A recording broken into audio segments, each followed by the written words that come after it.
তাদের সাথে কিভাবে কথা বলে সেগুলোও জানা নেই। আর ভাই তুমি কথা বলতে পারো না, চুপ করে থাকো না। যারা মানে কথা বলতে তাদের বলতে দাও।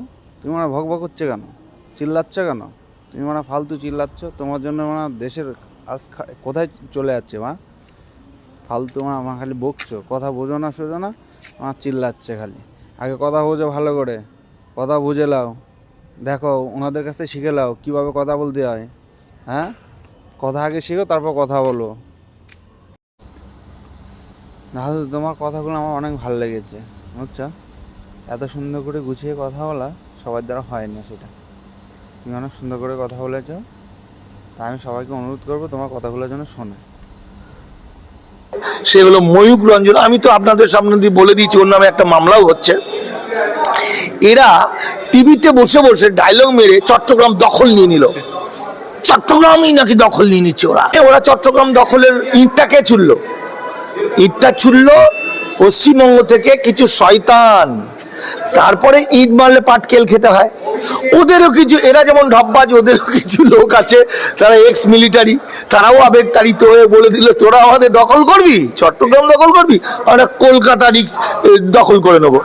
এটা ডায়লগ দেওয়া দিয়ে হচ্ছে, মানে এটা মানে জাস্ট একটা ফানি, মানে একটা জোকারি ছাড়া কিছুই নয়। আর এই জোকারিকে ভিত্তি করে টিভিতে দেখা যাচ্ছে ভারত সরকারের কত কি অস্ত্র আছে, কি কামান আছে, কি করছে, কত। বাংলাদেশ কি একটা ছোট্ট রাষ্ট্র দেখেছেন কিরকম? পৃথিবীর শ্রেষ্ঠ সাম্প্রদায়িক সম্প্রীতির জায়গা হলো বাংলাদেশ। এবং আরেকটা মারাত্মক, আমি আমার জগৎ দিয়ে, আমি একটা বিজ্ঞাপন কনসালটেন্ট এবং আমি সায়েন্স অ্যান্ড টেকনোলজি নিয়ে কিছু কাজ করি। সেই কাজ করতে গিয়ে আমি দেখছি বাংলাদেশ যে আবিষ্কার করছে কৃষিতে, আমার সাবজেক্ট কৃষি, অকল্পনীয়। ফলে বাংলাদেশের যে ইয়ং ছেলে মেয়ে যারা পড়াশোনা করছে, সারা পৃথিবীতে চাকরি করছে এবং তার রোজগারের একটা অংশ তার মায়ের জন্য পাঠাচ্ছে। মা মানে বাংলাদেশ, অর্থাৎ ওখান থেকে টাকা পাঠাচ্ছে বাংলাদেশে ডেভেলপ করার জন্য। আর আমার এখানে, আমার বাংলায় বা আমার ভারতবর্ষে সরকারের টাকায়, আপনার আমার টাকায় ডাক্তার হচ্ছে, ইঞ্জিনিয়ার হচ্ছে, বড় কিছু হলে দিলাম আঙ্কারা পালিয়ে যাচ্ছে। পালিয়ে গিয়ে সেখান থেকে নিজের মা বাবা মরলেও দেখতে আসছে না, আত্মীয় স্বজনকে পরিচয় দিচ্ছে না। ফলে বড় দেখলে হবে না, বড় না, এইটুকু হোক। ভিয়েতনাম আমরা জানি 12 বছর লড়াই করেছিল আমেরিকার সঙ্গে। সুতরাং এত সিরিয়াস বিষয় বাংলাদেশকে হালকা চোখে দেখলে হবে না। তার কারণ একটা জিনিস আমাদের গর্ব করতে হবে, বাংলাদেশ একটা বাঙালির জায়গা, বাঙালির হিন্দু মুসলমান নেই। এই পশ্চিমবঙ্গ এবং বাংলাদেশ আমরা এক হৃদয়। আমাদের শুভেন্দু বুঝবে কেন? শুভেন্দু তো বাঙালি নয়, ও তো বাঙালির শত্রু। বাঙালি, আপনি বললেন শুভেন্দুর মা ওপার বাংলার মানুষ। হ্যাঁ, শুভেন্দুর মা ওপার বাংলার মানুষ। আমার শুভেন্দুর মা আমার পরিচিত, আমি মাসিমাকে খারাপ বলতে চাই না, তিনি বাংলাদেশ থেকে এসছেন। কিন্তু ভাবতে পারিনি এরকম একটা কুলাঙ্গার কি করে জন্ম দিলেন তিনি। তার মা তো খুবই ভালো, বাবাও তো খুব ভালো। তার জন্য নিজের কেস থেকে বাঁচার জন্য মানুষ যে কুলাঙ্গার হয়ে যেতে পারে এবং একটা জোকার তৈরি হয়ে যেতে পারে, সেটা তার প্রকৃষ্ট উদাহরণ শুভেন্দু অধিকারী। এটা তো যুক্তি, এটা তথ্য এবং যুক্তি, যেটা বাংলাদেশের নদীমাতৃক জায়গা বাংলাদেশ, সেখানে বহু মানুষের জীবিকা এবং সম্মানের সঙ্গে জীবিকা হচ্ছে রিক্সা চালানো।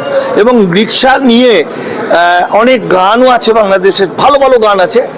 ফলে ওদের জীবনের সঙ্গে মিশে আছে রিক্সা, কিন্তু সেই রিক্সা কখনোই হাতে টানা কলকাতার সেই আদি রিক্সার মতো নয়। এটা তথ্য, এই তথ্য এবং যুক্তি এরা কারা শোনে? যাদের মাথায় বিন্দুমাত্র বুদ্ধি আছে।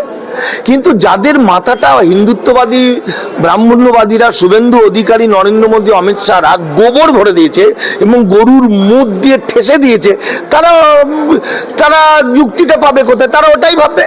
নরেন্দ্র মোদী বলে দিয়েছে যে প্রত্যেকের অ্যাকাউন্টে 10 লাখ করে ঢুকবে, তারা বিশ্বাস করেছে।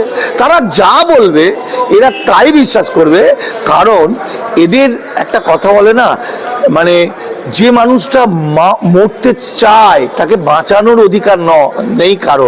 মানে আগুন জ্বলছে, পিঁপড়েগুলো তার দিকে যাচ্ছে। অর্থাৎ এই যে হিন্দু উদ্বাস্তু, যে উদ্বাস্তুদেরকে বিজেপি চিরকালের জন্য বেনাগরিক করার কাজ শুরু করে দিয়েছে অলরেডি, অথচ তারা সবাই মানে সেই মোদি মোদি মোদি মোদি করে লাফাচ্ছে। এটা শুভেন্দু অধিকারী অতি চালাক। সেই চালাকটা আপনার ধরা পড়ছে, কিছু লোকের ধরা পড়বে, আপামর জনগণের ধরা পড়বে না। কারণ স্বাধীনতার পর থেকে ব্রাহ্মণ্যবাদ, হিন্দুত্ববাদ, মনুবাদ ইনজেক্ট করে করে মানুষের মাথায় অশিক্ষা কুশিক্ষা ভরে দিয়েছে। যে কারণে দেখছেন না আজকে প্রতিটি মসজিদের মাটির তলাতেই নাকি ঠাকুর পাওয়া যাচ্ছে, সেটাও এরা বিশ্বাস করছে। আসলে এটা আর একটা সাংঘাতিক পরিমাণে জুমলা, আর একটা ঢপ। এই ঢপবাজি দিয়ে কিছু মানুষকে যতক্ষণ ভুলিয়ে রাখে তাদেরকে সর্বনাশ করা যায়, এটা শুভেন্দু অধিকারীর একটা কৌশল। নাকি নাকি বলছি আমি, বাংলাদেশের কিছু মানুষ বলছে যে পশ্চিমবঙ্গ কলকাতা দখল করব। সেই জায়গায় আমরা দেখতে পাচ্ছি যে আমাদের এখানে তথাকথিত একটা টিভি চ্যানেল, আমি নাম বলছি না, তারা বলছে আমরা চট্টগ্রাম দখল করে নেবো। কি বলবেন এই পর্যন্ত? দেখুন, আমার খুব খারাপ লেগেছে বিধানসভায় দাঁড়িয়ে যখন মুখ্যমন্ত্রী লালিপপ কথাটা বলেন। মুখ্যমন্ত্রী বলবেন কেন? তার কাছে তো সবসময় তথ্য থাকবে। তার আইএস আইপিএস ডব্লিউবিসিএস বড় বড় অফিসার কনসালটেন্টরা কি জন্য আছে? কে কোথায় কি বললো তার উপর মুখ্যমন্ত্রী বিধানসভায় একটা স্টেটমেন্ট দিয়ে দিলেন। মুখ্যমন্ত্রী কি বললেন? যে ওই সব বলছে পশ্চিমবঙ্গ না ভারতবর্ষের এই দখল করব, আমরা কি লালিপপ নিয়ে আছি? এটা কি ছেলে খেলাবো বিষয়? একটা মুখ্যমন্ত্রী যিনি ব্যক্তি জীবনে বা রাজনৈতিক জীবনে তিনি পৃথিবীর অন্যতম একজন, অর্থাৎ তার প্রতিটি কথাই ভাবনা চিন্তা করে বলা দরকার। বিষয়টা কি ভারত সরকার এবং বাংলাদেশ সরকার কি কিছু বলেছে? বলেনি। তাহলে ভারতের সঙ্গে বাংলাদেশের একটা ট্রিটি আছে, ভুলে গেলে চলবে না। 1974 সালে ইন্দিরা মুজিব চুক্তি, এই ইন্দিরা মুজিব চুক্তিটা কি বাতিল হয়ে গেছে? বাতিল হয়নি। সেই চুক্তিটা কি ছিল? সেই চুক্তিটা যদিও জমি জায়গা সংক্রান্ত বিষয় ছিল, ছিটমহল নিয়েছিল, কিন্তু তার মধ্যে বিশেষ অংশ ছিল দুটো রাষ্ট্রের একটা শান্তির সম্পর্ক, দুটো রাষ্ট্রের ব্যবসা। দুটো রাষ্ট্রকে যদি বাইরে থেকে কেউ আক্রমণ করে যৌথভাবে তারা লড়াই করবে, সেই ট্রিটিটা তখনও রয়ে গেছে। সুতরাং ভারত সরকারের সঙ্গে বাংলাদেশ সরকারের কোনো বিরোধ হয়নি, বরং ব্যবসা বাণিজ্য যেমন চলার জন্য মিটিং হলো।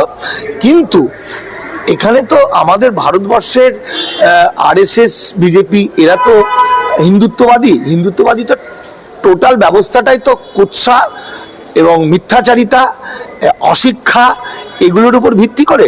সেই হিন্দুত্ববাদীদের কিছু টিভি চ্যানেল, যেমন এবিপি আনন্দ, যেমন আনন্দবাজার পত্রিকা, যেমন একজন বাংলাদেশি শয়তান আছে, সে হলো ময়ূক রঞ্জন। আমি তো আপনাদের সামনে দিয়ে বলে দিয়েছি, ওর নামে একটা মামলাও হচ্ছে।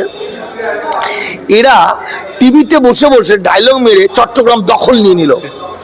চট্টগ্রামই নাকি দখল নিয়ে নিচ্ছে ওরা। আবার বলছে ভারতবর্ষে 50টি ট্যাঙ্ক রয়েছে, বাংলাদেশে 5টি ট্যাঙ্ক। তাহলে প্রথমে ওরা চট্টগ্রাম দখলের ইটটাকে ইটটা ছুড়ল পশ্চিমবঙ্গ থেকে কিছু শয়তান। তারপরে ইট মারলে পাটকেল খেতে হয়। ওদেরও কিছু, এরা যেমন ঢপবাজ, ওদেরও কিছু লোক আছে তারা এক্স মিলিটারি, তারাও আবেগতাড়িত হয়ে বলে দিল তোরা আমাদের দখল করবি, চট্টগ্রাম দখল করবি, আমরা কলকাতারই দখল করে নেবো। এটা ডায়লগ দেওয়া দিয়ে হচ্ছে, মানে এটা মানে জাস্ট একটা ফানি, মানে একটা জোকারি ছাড়া কিছুই নয়। আর এই জোকারিকে ভিত্তি করে টিভিতে দেখা যাচ্ছে ভারত সরকারের কত কি অস্ত্র আছে, কি কামান আছে, কি করছে, কত সৈনিক, এত বড় সাহস। আমি বাংলাদেশের সঙ্গে এই প্রসঙ্গটা যখন আপনি বলছেন, তাহলে আমাকে বলতে হয় যে অনেকে হেসে ফেলছে যে বাংলাদেশ এইটুকু একটা ডোবার মতো আপনার মতো বলছে দেশ, আর ভারত এত বড় দিয়ে কিছু হয় না, এত বড় দিয়ে কিছু যায় আসে না। আমেরিকা তো এত বড়, তো ভিয়েতনামের কাছে হেরে গেল কেন? একটা রাষ্ট্র বেঁচে থাকবে সেই রাষ্ট্রের সন্তানদের ওপর, সন্তানরা তার মাকে, তার রাষ্ট্রকে কি চোখে দেখছে। ভারতবর্ষের রাজ্য হিংসা, ঘৃণা, মারপিট, ও ভেঙে টুকরো টুকরো হয়ে যাবে ভারতের মানুষের সঙ্গে মানুষের ঝগড়া ঝাঁটি, হিন্দুত্ববাদ বিভেদ তৈরি করে দিয়েছে। হিন্দু, মুসলমান, বৌদ্ধ, খ্রিস্টান, কারোর সঙ্গে কারো মিল নেই। তার জন্য ভারতবর্ষ ভেঙে আরো দেশ আর বলছেন। এক, দুই হলো বাংলাদেশ কি একটা ছোট্ট রাষ্ট্র। ছোট্ট রাষ্ট্র দেখেছেন কিরকম পৃথিবীর শ্রেষ্ঠ সাম্প্রদায়িক সম্প্রীতির জায়গা হলো বাংলাদেশ। এবং আরেকটা মারাত্মক, আমি আমার জগৎ দিয়ে, আমি একটা বিজ্ঞাপন কনসালটেন্ট এবং আমি সায়েন্স অ্যান্ড টেকনোলজি নিয়ে কিছু কাজ করি। সেই কাজ করতে গিয়ে আমি দেখছি বাংলাদেশ যে আবিষ্কার করছে কৃষিতে, আমার সাবজেক্ট কৃষি, অকল্পনীয়। ফলে বাংলাদেশের যে ইয়ং ছেলে মেয়ে যারা পড়াশোনা করছে, সারা পৃথিবীতে চাকরি করছে এবং তার রোজগারের একটা অংশ তার মায়ের জন্য পাঠাচ্ছে। মা মানে বাংলাদেশ, অর্থাৎ ওখান থেকে টাকা পাঠাচ্ছে বাংলাদেশে ডেভেলপ করার জন্য। আর আমার এখানে, আমার বাংলায় বা আমার ভারতবর্ষে সরকারের টাকায়, আপনার আমার টাকায় ডাক্তার হচ্ছে, ইঞ্জিনিয়ার হচ্ছে, বড় কিছু হলে দিলাম আঙ্কারা পালিয়ে যাচ্ছে। পালিয়ে গিয়ে সেখান থেকে নিজের মা বাবা মরলেও দেখতে আসছে না, আত্মীয় স্বজনকে পরিচয় দিচ্ছে না। ফলে বড় দেখলে হবে না, বড় না, এইটুকু হোক। ভিয়েতনাম আমরা জানি 12 বছর লড়াই করেছিল আমেরিকার সঙ্গে। সুতরাং এত সিরিয়াস বিষয়, বাংলাদেশকে হালকা চোখে দেখলে হবে না। তার কারণ একটা জিনিস আমাদের গর্ব করতে হবে, বাংলাদেশ একটা বাঙালির জায়গা। বাঙালির হিন্দু মুসলমান নেই। এই পশ্চিমবঙ্গ এবং বাংলাদেশ আমরা এক এক হৃদয়। আমাদের শুভেন্দু বুঝবে কেন? শুভেন্দু তো বাঙালি নয়, ও তো বাঙালির শত্রু। বাঙালি, আপনি বললেন শুভেন্দুর মা ওপার বাংলার মানুষ। হ্যাঁ, শুভেন্দুর মা ওপার বাংলার মানুষ। আমার শুভেন্দুর মা আমার পরিচিত, আমি মাসিমাকে খারাপ বলতে চাই না, তিনি বাংলাদেশ থেকে এসছেন। কিন্তু ভাবতে পারিনি এরকম একটা কুলাঙ্গার কি করে জন্ম দিলেন তিনি। তার মা তো খুবই ভালো, বাবাও তো খুব ভালো, কিন্তু শুভেন্দুর আর ভাইগুলো, দিব্যেন্দু খারাপ ছেলে না, আর ভাইগুলোর সঙ্গে হ্যাঁ, আমার শুভেন্দু চেনা নেই, দিব্যেন্দু আমার খুব চেনা, শুভেন্দু আমার খুব ঘনিষ্ঠ, এক খাটে শোয়া, আমার খুব কাছের ছেলে। কিন্তু নিজে বাঁচার জন্য, নিজের কেস থেকে বাঁচার জন্য মানুষ যে কুলাঙ্গার হয়ে